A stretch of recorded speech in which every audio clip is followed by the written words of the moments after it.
Glória a Deus. Eu cumprimento os irmãos com a paz do Senhor Jesus, amém? Graças a Deus. Vamos ler a palavra do Senhor Jesus. Primeira carta de João. Primeira carta de João, capítulo de número 2. Está lá no fim da Bíblia, irmão. Um pouquinho antes de Apocalipse.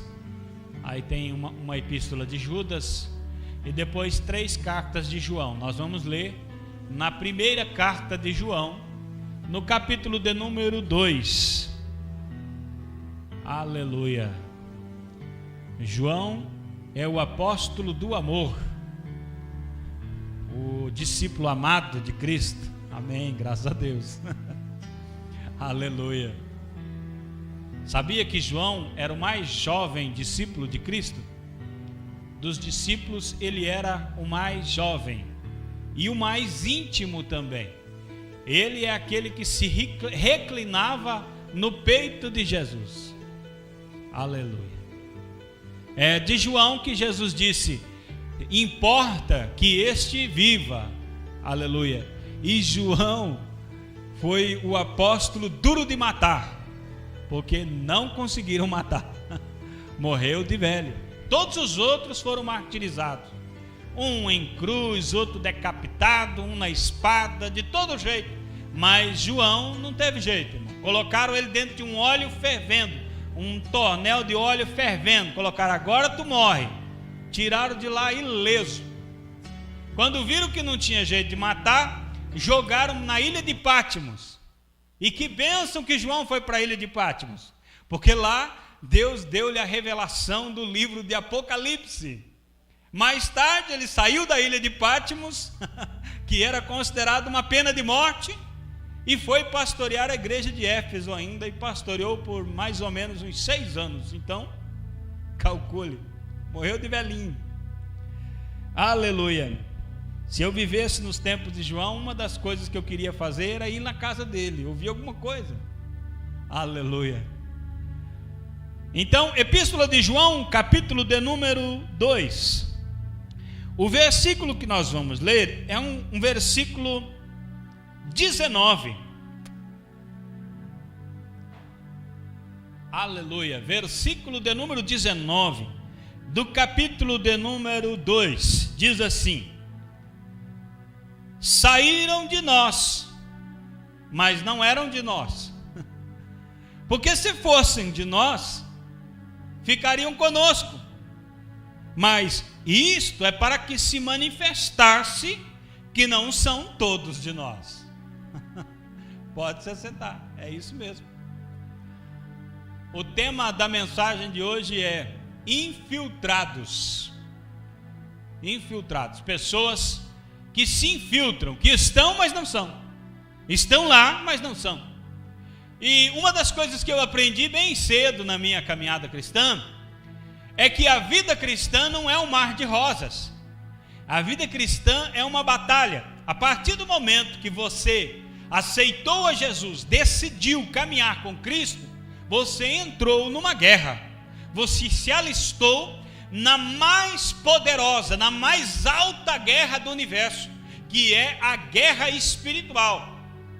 Só que existe uma vantagem muito grande em fazer parte deste exército, porque neste exército, quem peleja por nós é o próprio Deus.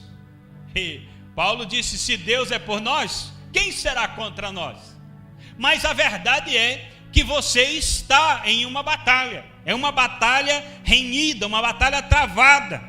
Em uma guerra, toda guerra, eu já assisti vários documentários, vários filmes de guerra, e eu sempre aprendi, sempre vi que quem ganha a guerra é quem estuda a guerra, quem faz estratégia da guerra, quem procura conhecer as suas habilidades e também procura saber qual é as estratégias do inimigo, os pontos fracos e os pontos fortes do inimigo.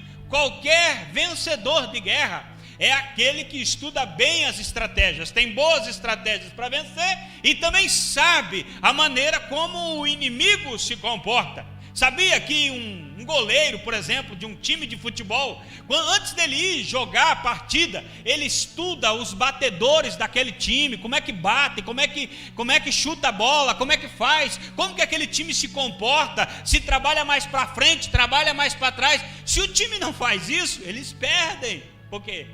Um jogo é uma batalha, irmão. Esses dias eu estava vendo ali, um joguinho de nada estava valendo 1 milhão e poucos mil, 1.600.000. Eu falei, Jesus amado, onde é que nós vamos parar? Não tem ninguém assistindo, eles estão jogando sozinho e está valendo 1.600.000 esse jogo.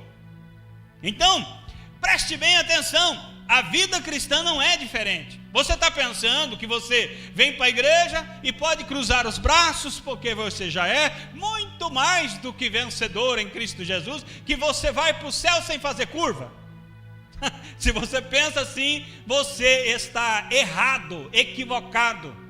A Bíblia diz que há um leão com vontade de devorar você. Satanás é comparado como um leão que está com muita fome e está mais com muita vontade de acabar com a sua vida, e anda em volta de você o tempo todo querendo destruir a tua vida. Só não destrói porque Deus é misericórdia, e a Bíblia diz que o anjo do Senhor acampa ao redor. Enquanto o leão está ao derredor, o anjo está ao redor.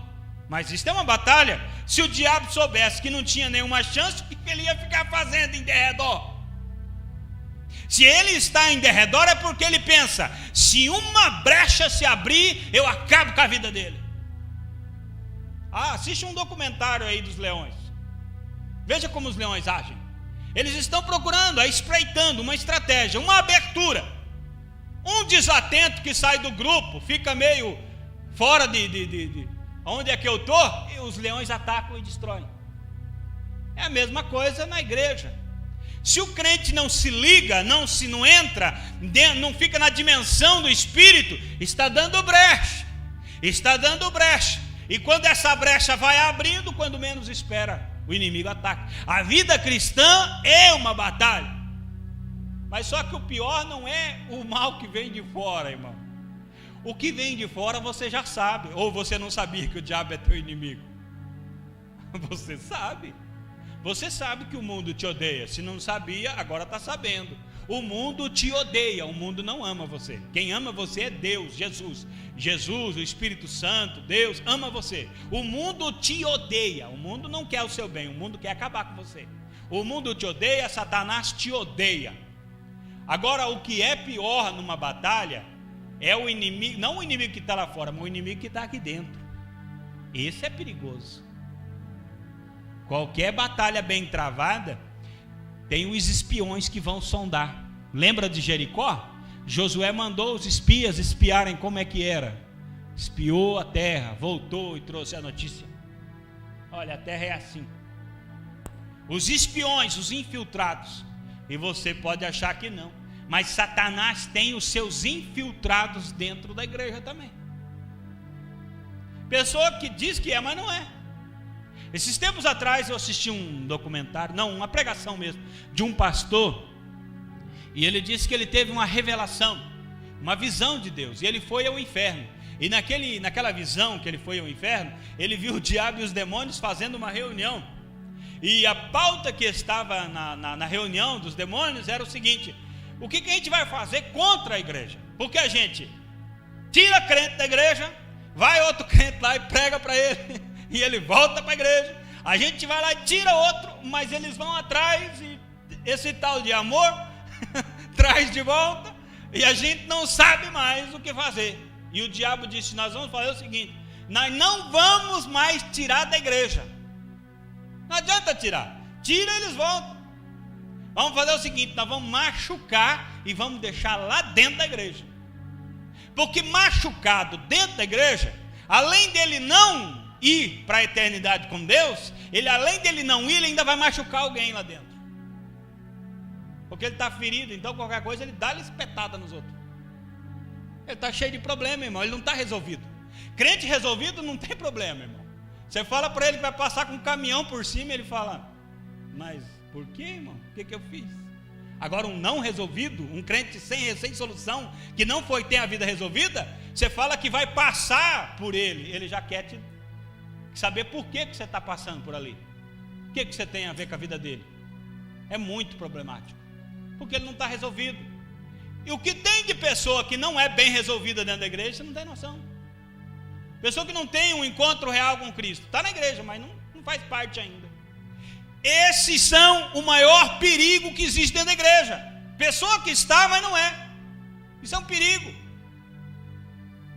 Pessoa que está, mas não se envolve, não é crente de verdade. Está lá, mas não é. E ele diz aqui, ó, saíram de nós, mas não eram de nós.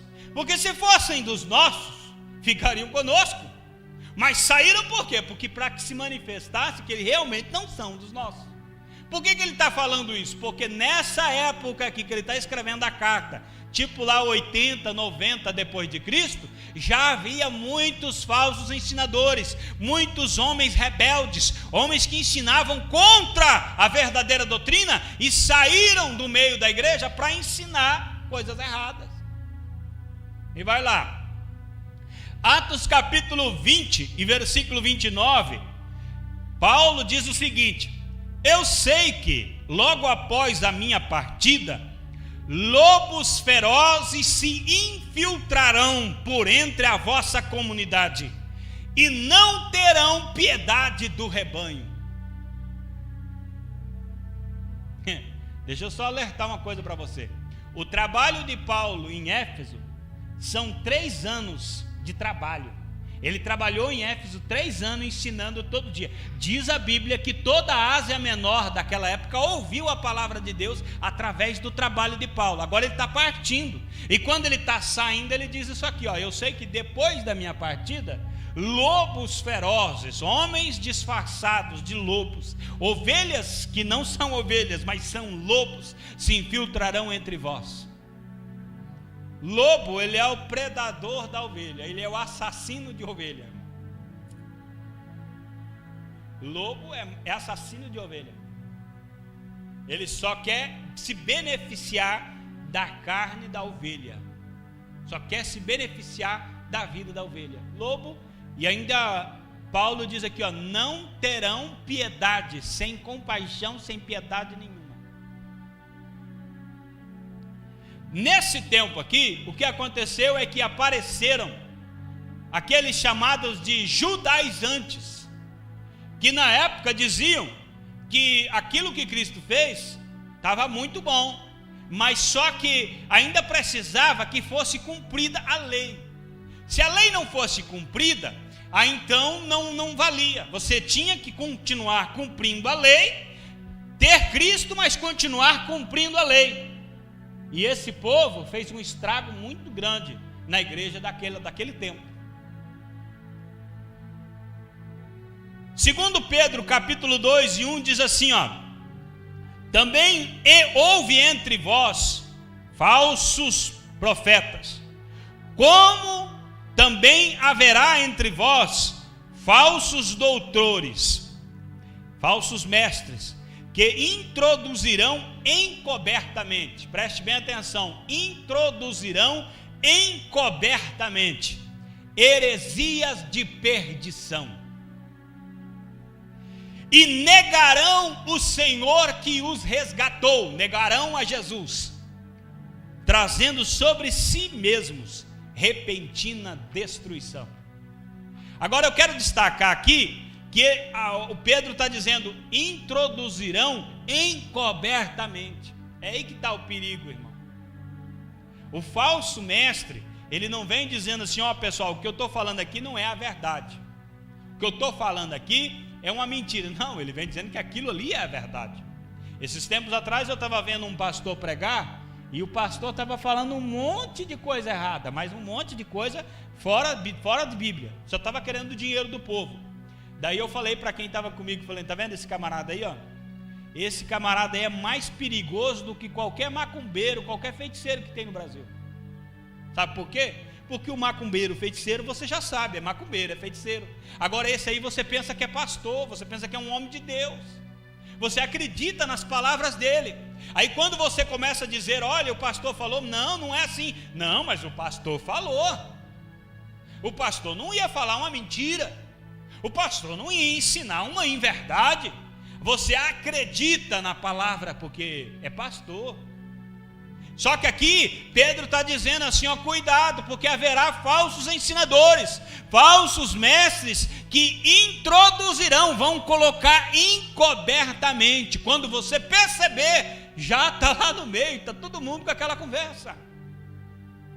Será que foi isso que aconteceu com a gente? Será que foi isso que aconteceu com a igreja do século em que vivemos?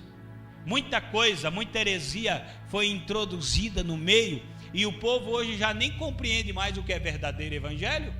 As pessoas pensam que o evangelho é uma fonte de lucro. A partir de agora minha vida acabou o sofrimento, sou crente, irmão. Agora Deus peleja por mim, Deus vai batalhar por mim, e Deus tem que estar tudo na minha mão, o que eu precisar vem na minha mão, porque agora eu sou cristão, Deus tem que cuidar de mim, ou então Ele não vai cumprir a palavra dele. Meu filho, às vezes o sofrimento é necessário.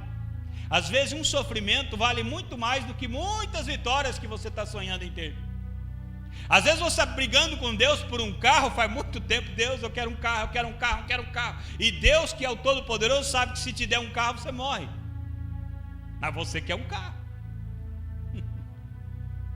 Eu me lembrei de um testemunho de um irmão que ele não tinha um terreno, e ele queria ter. Então ele convidou alguns irmãos para começarem uma campanha na igreja, para que todos aqueles irmãos orassem em prol do terreno. E se reuniram, quem não quer ganhar um terreno, quem não quer ter um terreno, e se reuniram alguns irmãos, se achegaram a ele e começaram uma campanha em prol de terreno. Deus ia dar um terreno para cada um, e naquela campanha foi dando certo. Logo um irmão que entrou na campanha recebeu o terreno, e logo outro recebeu o terreno, e à medida que foram recebendo o terreno, também foram saindo da campanha de oração, porque isso é o normal, irmão. O objetivo já foi atingido, então agora eu não preciso voltar lá para dizer obrigado, Jesus, porque o Senhor me deu o terreno. Agora não preciso, já recebi. Então vai ficando sozinho o irmão. À medida que vão recebendo o terreno, aquele irmão que começou, que idealizou a campanha, não recebeu, quase todos os irmãos receberam, ele não recebeu. Então, aqueles irmãos se preocuparam. Puxa vida, esse irmão que começou a campanha, através dele muitos já foram abençoados, por que é que o Senhor não dá um terreno para ele? E foram orar, e foram buscar a Deus para que Deus desse uma resposta, e dessa vez o Senhor deu a resposta. Veio um profeta com a palavra de Deus e profetizou: se eu der o terreno para ele, ele não permanece na igreja, ele desvia. Está vendo? Parece uma coisa tão simples, mas a pessoa pode ter uma coisinha simples e sair da igreja. Então Deus conhece todas as coisas. Quando você pensa que você pode ter o que você quiser fora da vontade de Deus, você está em doutrina herege, doutrina falsa. Não é o verdadeiro evangelho, porque o verdadeiro evangelho, às vezes a pessoa sofre, mas o final é vitória, o final é vitorioso. A Bíblia diz que o que é para nós está reservado na eternidade. A vida do porvir vale muito mais do que essa vida terrena que nós temos.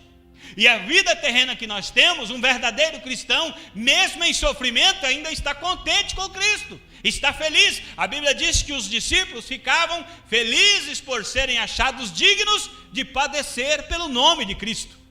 Este é o verdadeiro evangelho. Aleluia.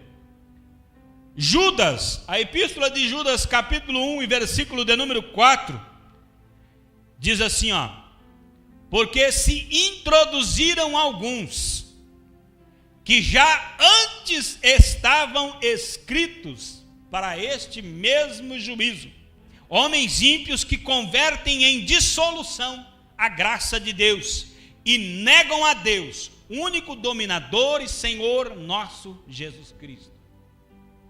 Isso é Bíblia, é Judas escrevendo. Esse Judas não é o Iscariotes, tá? Esse aqui é um irmão de Jesus, irmão carnal. Ele diz: convertem em dissolução a graça de Deus. O que é dissolução? Estão anulando a graça de Deus. Estão anulando, estão diluindo, estão causando um rompimento na graça de Deus. Eu vou falar uma coisa para você. Você é salvo pela graça de Deus. E é unicamente pela graça de Deus. Não, pastor, mas eu sou uma pessoa bem postada. Maravilha, continue assim. Mas você é salvo pela graça de Deus. Pastor, eu sou um homem tão simpático, eu sorrio para todo mundo, eu ajudo, faço bem. Amém, glória a Deus por isso. Continue, irmão, é assim mesmo. Mas é a graça de Deus que te salva. Eu sou fiel em tudo, eu não erro. Maravilha, irmão, você, olha, excelente, é assim mesmo que tem que ser. Mas é a graça de Deus que salva. Quando você começa a pensar assim, não, salvo pela graça, mas tem que fazer isso, você está rompendo a graça, você está diminuindo a graça, você está fazendo um pecado muito grave, você está diminuindo a graça de Deus, que é totalmente suficiente, sublime, poderosa, eficiente. Não tem um poder maior do que a graça de Deus. A minha pregação não é necessária. Deus pode falar até mesmo através do vento. Eu lembro de um grande pregador de renome, um homem pregador internacional. E ele chegou assim, viu todo o seu trabalho e disse: Deus precisa de mim para que o evangelho vá mais longe. No outro dia já estava ruim, dali uns dias estava desviado. E se não fosse a graça de Deus, nunca mais teria voltado aos caminhos de Cristo. Nós só precisamos da graça de Deus. É a graça de Deus. Cada vez que você adiciona ou tira alguma coisa, você está anulando a graça de Deus. Há muito disso nos dias de hoje. Pessoas que estão querendo controlar, administrar a graça que é de Deus. A graça de Deus é de Deus. E ela é dada, manifestada a todos os homens. Eu não tenho poder sobre a graça de Deus. A graça é de Deus. E foi por essa graça que eu estou aqui. Não é porque eu sou bom ou porque eu me dediquei. Eu só cheguei aqui porque a graça de Deus me trouxe aqui. Você só está aí porque a graça de Deus te deu essa oportunidade. Aleluia! Aqui ele diz assim, querem usurpar a autoridade de Jesus. Querem tirar, negam a Deus, único dominador e Senhor nosso, Jesus Cristo. É o único Deus, é o único Senhor. João capítulo 14, versículo 6, Jesus é o único caminho. Colossenses 1:18 diz que Jesus é o cabeça da igreja. João capítulo 15, versículo 15, Jesus disse assim, sem mim nada podeis fazer. Eu sou a videira verdadeira, vocês os ramos. Vocês estando em mim, vocês vão produzir fruto. Se vocês saírem de mim, vocês morrem. Vocês secam e vão ser lançados no fogo. Saiu de mim, vai para o fogo. Ficou em mim, produz vida. Sem mim nada podeis fazer. Você pode perder tudo, irmão, mas não perca Jesus. Agora hoje as pessoas estão se apegando a tudo que tem e nem sabem aonde é que perderam Jesus já. Tem que fazer igual José e Maria. Eles foram para a festa em Jerusalém, chegaram lá, no meio de tanta coisa, Jesus já era grandinho, tinha 12 anos, eles pensaram assim, não, ele deve ter ido com alguém. Quando chegaram em casa perceberam que Jesus não estava. Cadê Jesus? Perdemos Jesus. O que fizeram? Voltaram para o lugar onde eles pensaram, devemos ter perdido ele lá em Jerusalém.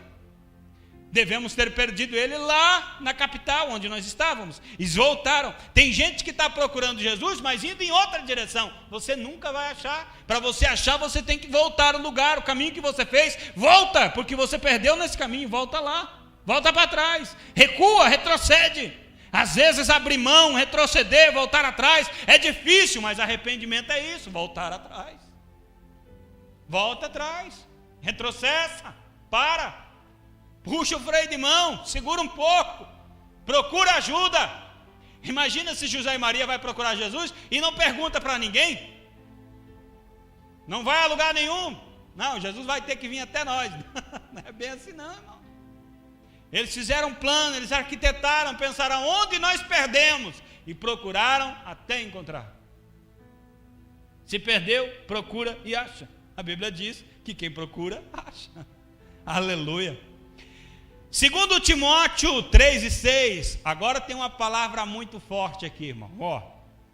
São estes os que se introduzem pelas casas e conquistam. Eu peguei a linguagem da Bíblia NVI porque eu achei muito fiel, né?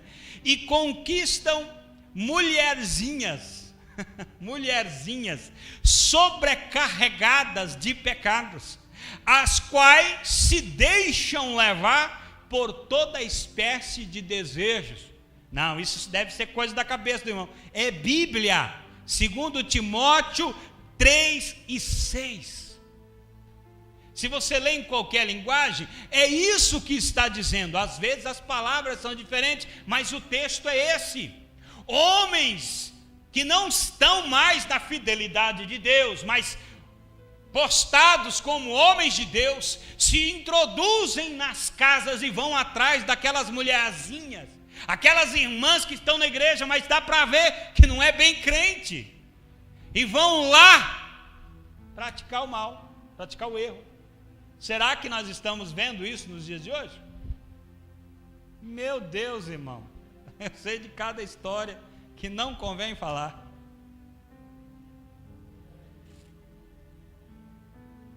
É o tempo que nós estamos vivendo. É o tempo que nós estamos vivendo. Gente que não tem mais apego ao Evangelho de Cristo. Não tem tempo para se deixar encher do Espírito Santo. Está querendo outras coisas. Está apegado a coisas terrenas. Está correndo atrás de coisas passageiras. E não se enche do Espírito Santo. E acontece que nem algumas vezes eu já vi acontecer, pessoas que vão se deixando levar, e vão, o tempo vai passando, e vai virando obreiro, e vai virando, e vai indo, o tempo vai passando. 30 anos de crente, já é obreiro, quem sabe é pastor, mas ainda não tem um encontro com Cristo. Se tiver uma oportunidade, tem um versículo da Bíblia, agora eu não me lembro, mas é Pedro quem diz: com os olhos cheios de adultério. O homem está com os olhos cheios de adultério, está procurando aonde é que ele pode pecar. É Bíblia, irmão.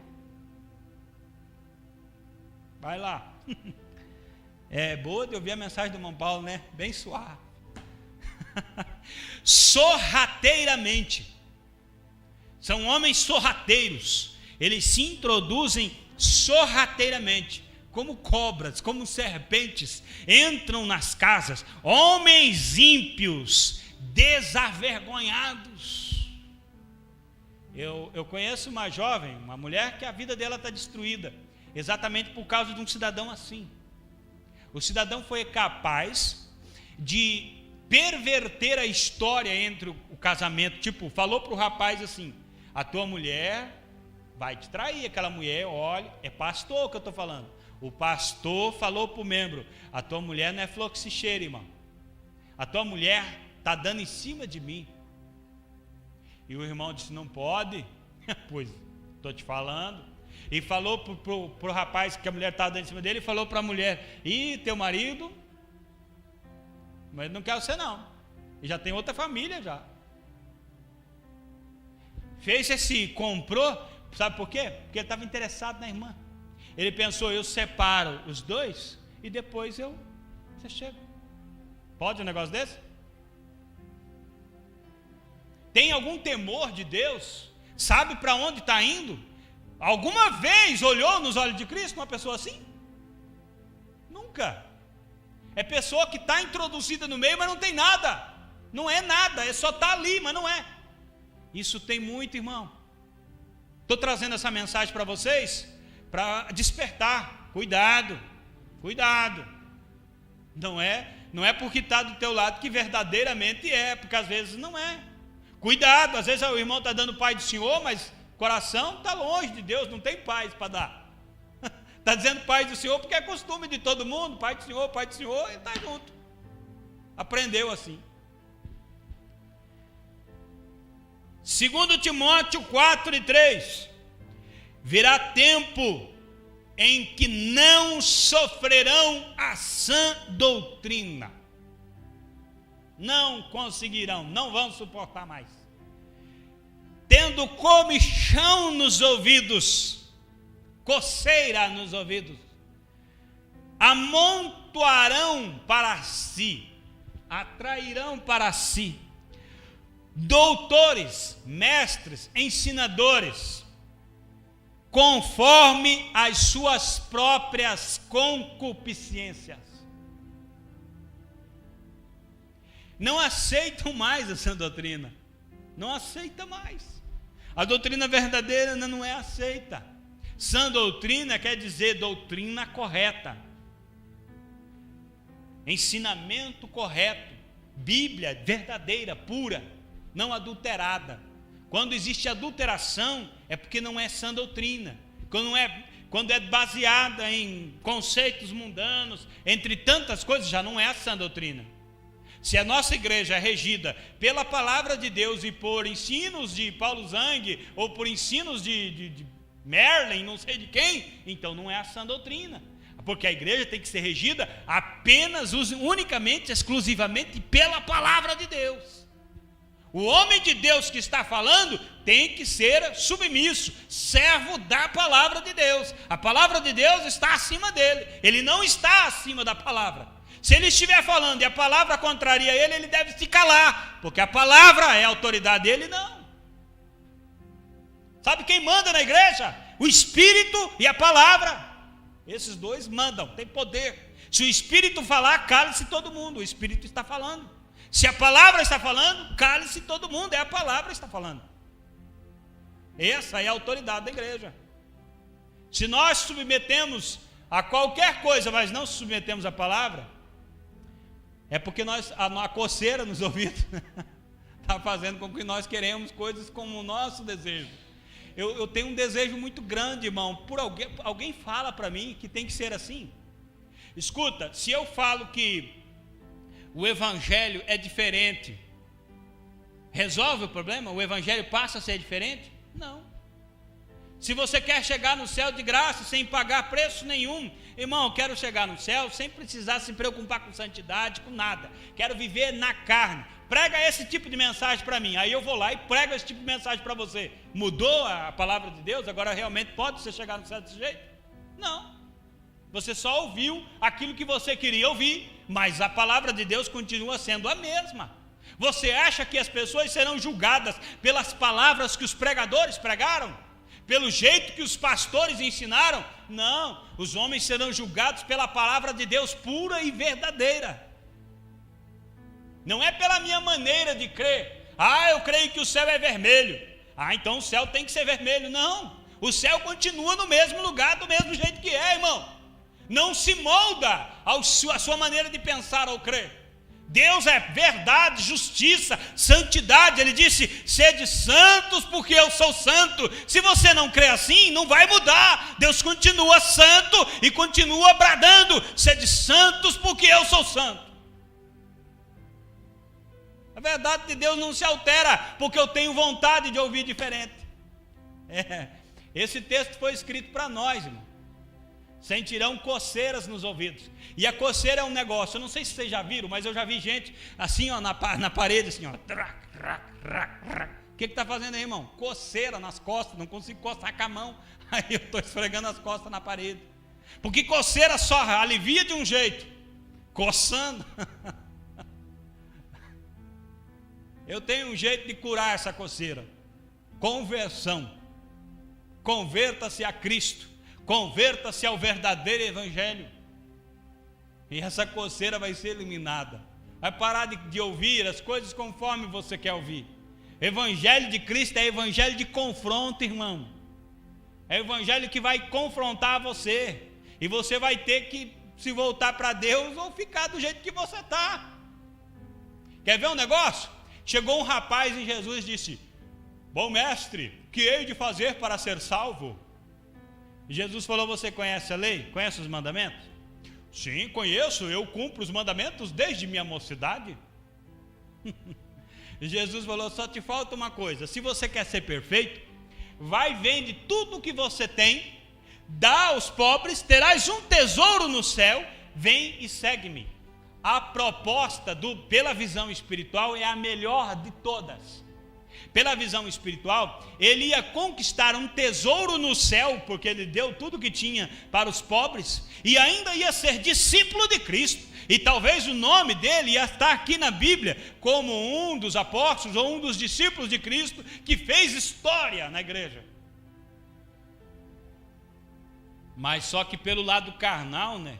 Pelo lado natural das coisas, vender tudo o que eu tenho, dar aos pobres, e ir atrás do Senhor, nem sei o que vai dar isso no final, nem sei onde vai acabar isso. Quantos aí já apareceram dizendo que era o Messias e deu em nada? Agora o Senhor chega aí e diz que é o Messias, vai que dá tudo errado. Aí eu perdi tudo que fiz, pelos olhos naturais, mas pelo lado espiritual. Sabe o que aconteceu? O rapaz ficou triste. O rapaz baixou a cabeça e voltou para casa triste, porque ele não queria aquela palavra de confronto. Sabe o que ele queria? Ele queria que Jesus disse: parabéns, homem de Deus, você sim, hein? Aí dá gosto, gostei de você. Não ouviu. Tem muita gente assim na igreja, irmão. Se ele não ouve a palavra que ajuda, que anima, que apoia, que exalta, olha, você tem um grande Deus que peleja por você, ou amanhã mesmo você vai receber uma bênção lá na sua casa, esta semana vai ser uma semana de grandes vitórias, Deus vai dispensar uma terça parte dos anjos do céu para pelejar só por você. Ele não está feliz. Ele não quer mensagens como essa, ele quer mensagens que bajulem, animem, tapinha nas costas, nem que seja mentira, mas só que pelo menos está animando a gente.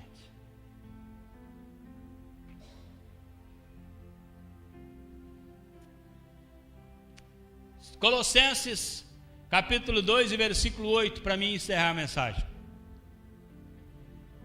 Tende cuidado, cuidem-se, para que ninguém vos faça presa sua, não aprisione você, por meio de filosofia e vãs sutilezas. Filosofia, vãs sutilezas, segundo a tradição dos homens. Não é segundo a Bíblia. Segundo a Bíblia não dá, mas segundo a tradição dos homens dá. Segundo os rudimentos do mundo. Já falei, segundo a Bíblia não dá, mas segundo os rudimentos do mundo. E não segundo Cristo, porque segundo Cristo não dá, mas segundo os rudimentos do mundo, segundo a filosofia dá. Cuidado, muita filosofia, muito aprofundamento em história secular, estudo secular e comportamento secular pode te fazer um preso. Você pode sair de Cristo, e saiu de Cristo, como eu já disse, você não é mais nada, você é só uma folha seca que vai ser queimada. Nós podemos perder tudo, só não podemos perder Cristo. Lembra de Pedro e João no templo? Eu não tenho prata nem ouro, mas o que eu tenho, isso te dou. Pá! Levanta. O que está acontecendo hoje é, nós temos prata e ouro, mas não, esse nós não temos mais.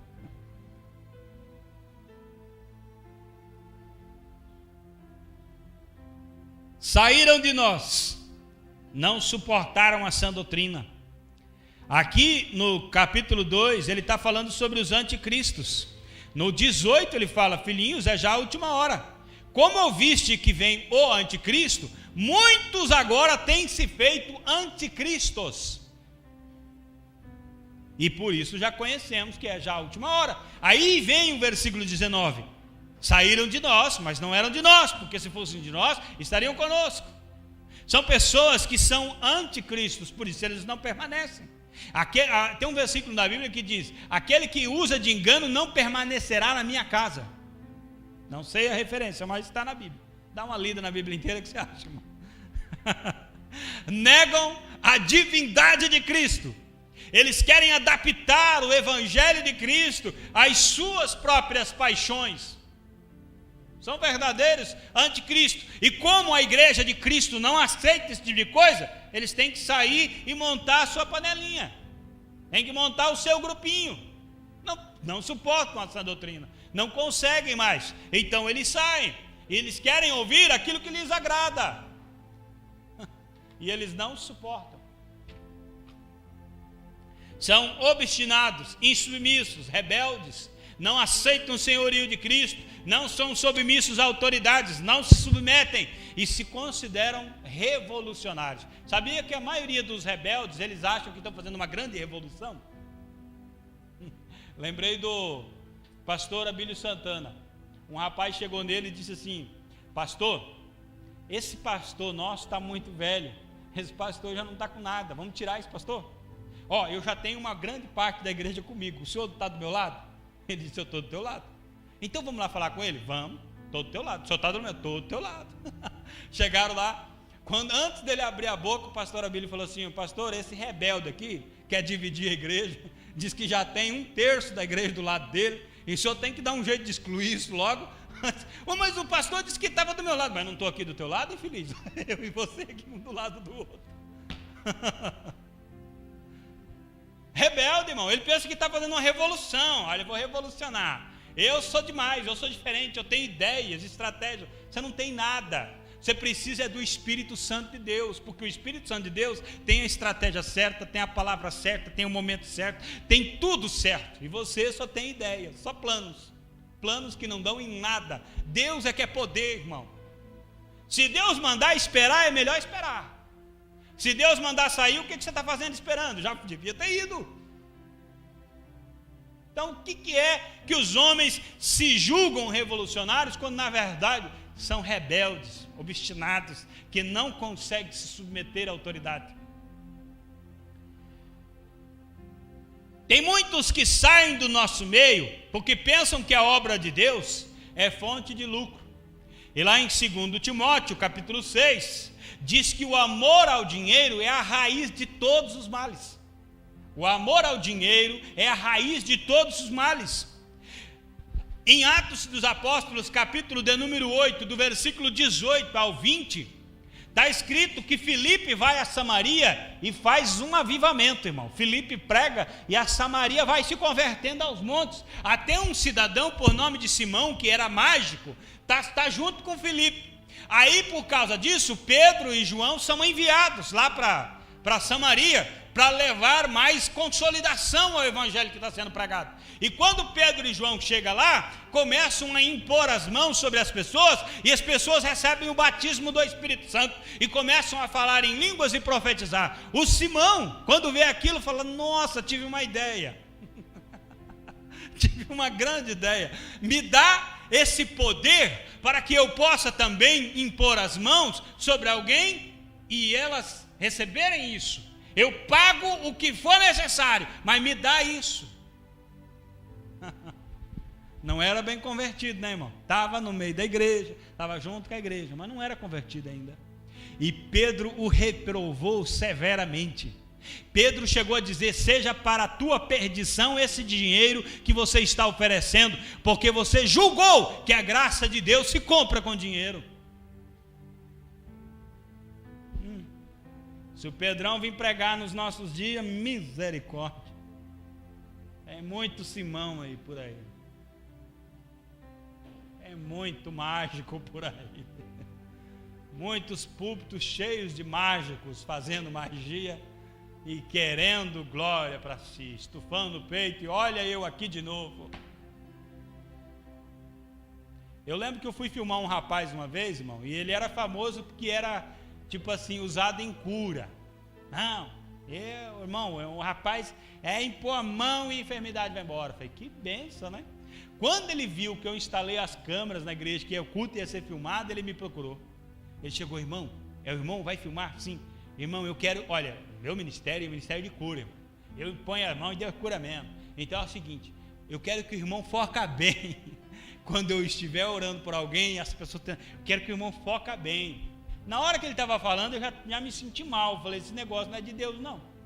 O negócio está errado. Está trazendo para si muita glória, está atraindo para si muito foco. Esse negócio não está certo. Por incrível que pareça, irmão, aquele dia ele não curou ninguém. Aquele dia não deu certo, irmão. Ele queria que uma mulher vomitasse um negócio e ele ficou ali uns 20 minutos fazendo a mulher vomitar e nem enfiando o dedo dentro da goela da mulher, a mulher não vomitou. Daí, por fim, o pastor da igreja chegou e falou assim: vem cá, rapaz, vem cá, a orar por ele ali, porque senão ele acha que ia matar a mulher. Não adianta, o poder é de Deus. Toda vez que alguém desviar a glória para si, tentar ganhar com isso, tentar, está fora, é infiltrado, não é verdadeiro discípulo de Cristo. O verdadeiro discípulo de Cristo, o verdadeiro crente, procura glorificar o nome de Cristo, procura ser cheio do Espírito Santo. Não fica tentando mudar o evangelho à sua própria vontade. O evangelho é evangelho, e você que deve se adaptar a ele. O reino de Deus é justiça, paz e alegria no Espírito Santo. E acabou, irmão, ponto final. Concluindo, esses homens ímpios, eles terão uma recompensa muito terrível. Judas capítulo 1, versículos 14 e 15 diz que o julgamento deles já está aguardado desde o princípio. Segundo Pedro capítulo 2, versículo 3, diz que a sua condenação não tarda em vir. Colossenses capítulo 3, versículo 6, Paulo diz que estão debaixo da ira de Deus. E em 2 Pedro capítulo 3, e versículos 7 e 8, Pedro diz que serão destruídos, eliminados, dissipados, acabados. Então, o que vale é ser um verdadeiro discípulo de Cristo. Vamos colocar de pé para nós orarmos a Deus. Aqueles que são de Deus permanecem com o povo de Deus e vão para sempre estar com o Senhor. Segundo Tessalonicenses, 1 Tessalonicenses capítulo 4, diz que estarão para sempre com o Senhor, nunca mais vão se perder do Senhor. Mas aquele que é condenado e vai para o lago de fogo, também nunca mais volta à vida, é morte eterna. Então vale a pena prezar, priorizar o verdadeiro evangelho de Cristo, fazer renúncia, reconsiderações, arrepender-se, mas voltar-se aos pés de Cristo. É o evangelho da cruz de Cristo, este é o evangelho. Oremos ao Senhor. Grande Deus, Deus de poder, Deus de maravilha, a tua igreja, Senhor Deus, ouviu a tua palavra, e Senhor, a tua igreja quer, a tua igreja anseia, a tua igreja deseja, dia após dia, para estar na tua presença, de acordo com a tua vontade. Então, ó Deus, que a tua graça, que sobressai sobre todas as coisas, a tua graça que é sublime e poderosa, encha os nossos corações, ó Deus de vida, de justiça, Deus de glória, Deus tremendo, teu trono está estável. Deus, em nome de Jesus, entra com providência neste lugar, nesta comunidade, e sela cada um com a promessa do teu Espírito, para que estejam, meu Deus, preparados para o dia do Senhor, em nome de Jesus. Amém. Eu volto a palavra ao pastor. Que Deus abençoe a todos.